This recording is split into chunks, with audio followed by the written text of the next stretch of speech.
Il serait temps de retrouver le fil, de respirer, de ne pas se précipiter, et tendre l'oreille pour comprendre pourquoi tout est si facilement dissipé.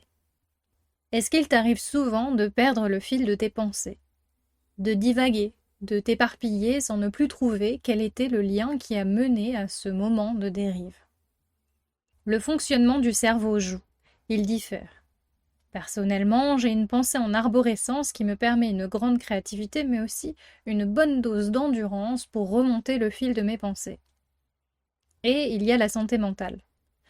La dépression a laissé un brouillard, pendant longtemps, qui rendait difficile la cohérence. Rien que de réfléchir et mettre de l'ordre était compliqué, mais parfois j'ai l'impression que pas tout le brouillard ne s'est dissipé. J'ai oublié le fonctionnement de mon arborescence et il faut du temps pour reprendre l'escalade entre les branches. Et parfois, j'avoue que je trouve ça frustrant. J'aimerais bien que ce soit plus fluide, que tout soit rangé plus facilement, plus nettement. Cependant, j'ai trouvé un truc qui fonctionne lorsque je perds le fil. Je fais une pause. C'est bête, mais plus je m'agite, plus je m'enfonce dans l'agacement. Alors, je reviens au souffle. Je note des idées, si j'ai peur de ne plus les retrouver parce qu'elles sont des divagations trop éloignées, et je m'arrête un instant. Revenir au souffle, respirer avec conscience pour retrouver la place dans mon corps pour sortir de ma tête. Et j'essaye aussi d'être douce avec moi-même. Parce que la dépression que j'ai traversée a été une suffisante peine, je n'ai pas besoin d'en plus me flageller de retrouver petit à petit un rythme normal après une longue maladie. Jamais je n'irai enguirlander Mimou qui, après avoir soigné sa cheville blessée, n'arrive pas à courir vite.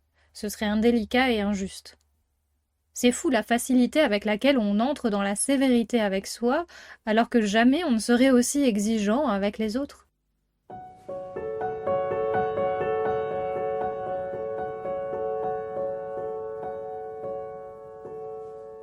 Le brouillard mental s'installe en fonction des périodes. Que ce soit la fatigue, l'accumulation de petites choses qui vient créer une agitation interne sans qu'on s'en rende compte, ou même lorsqu'on a besoin de transformer les choses. Ce brouillard crée une difficulté à se concentrer, il fait perdre le fil de ses pensées, il nous fait nous sentir dispersés si ce n'est perdus.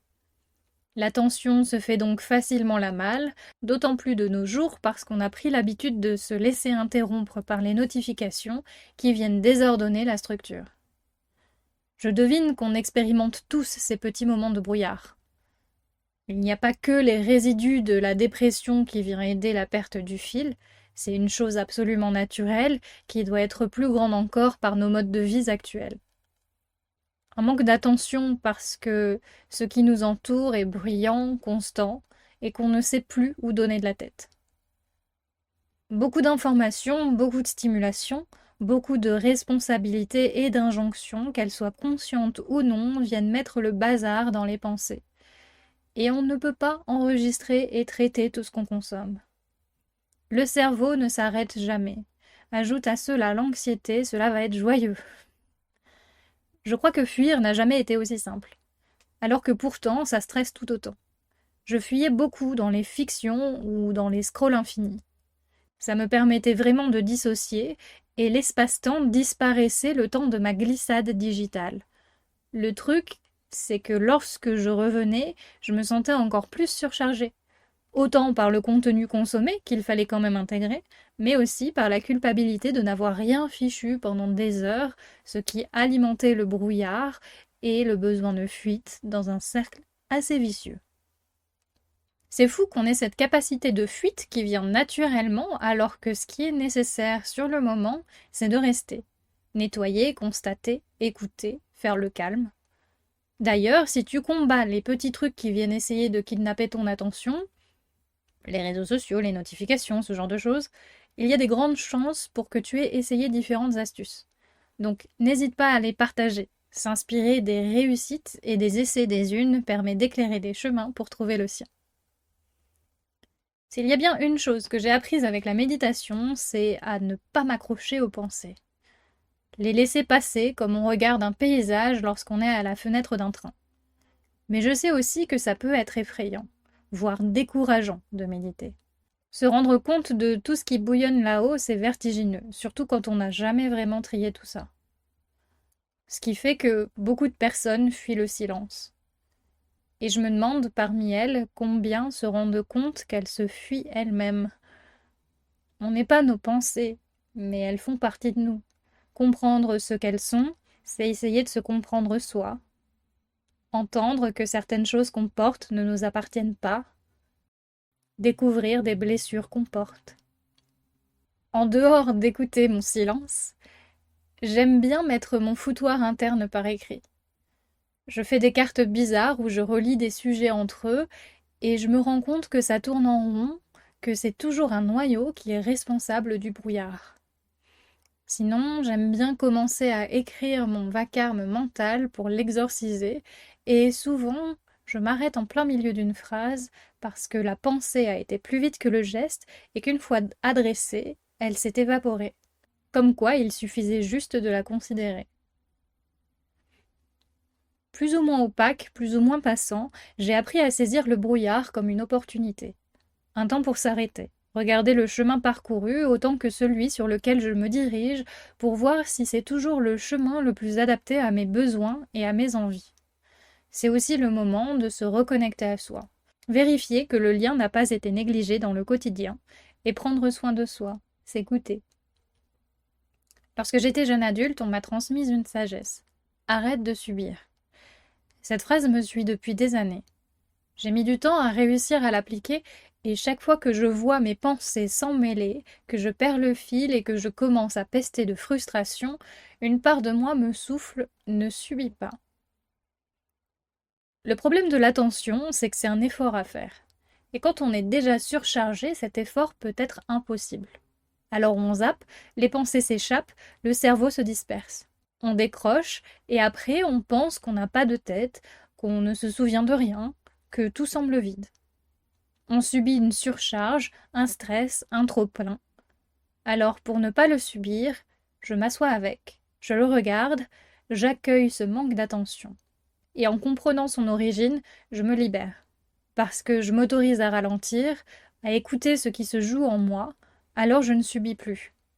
Plutôt que de bloquer, j'ouvre afin de pouvoir faire ce qui est nécessaire. Il y a une raison derrière ma dispersion. Est-ce que j'ai perdu mon cap? Est-ce que je suis épuisée et suis en train de me débattre alors qu'il n'y a aucune nécessité de s'agiter autant? Est-ce que ce que je fais m'intéresse? Sinon, pourquoi je continue? Ou comment le rendre intéressant?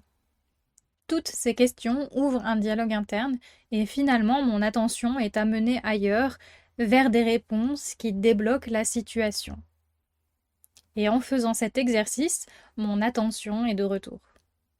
Se tourner vers soi avec douceur, patience, ne pas se braquer, rester ouverte et entendre ce qui se joue à l'intérieur n'est pas forcément simple. Et je crois que c'est un travail constant. Une discipline à construire. Évidemment, c'est bien plus simple sans souci de santé mentale.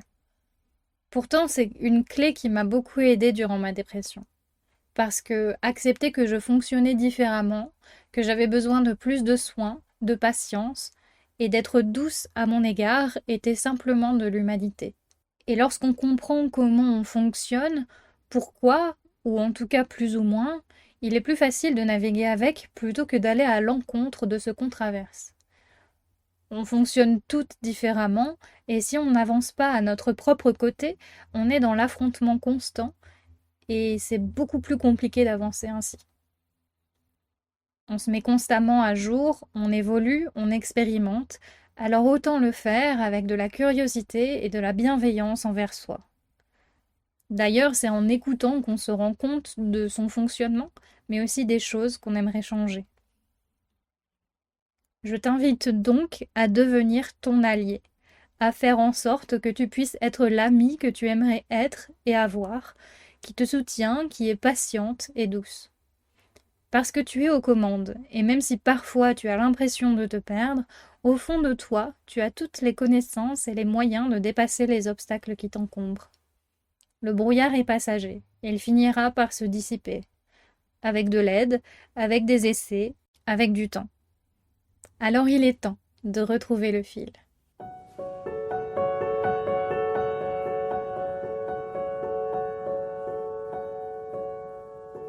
Je suis Madame Elune et à travers les cartes, je t'accompagne à mieux te comprendre, à retrouver ton élan et ton pouvoir d'action. Avec ce podcast, j'ouvre le dialogue en partageant mon point de vue avec l'intention de t'inspirer des pistes et des réflexions pour éclairer ton dialogue intérieur.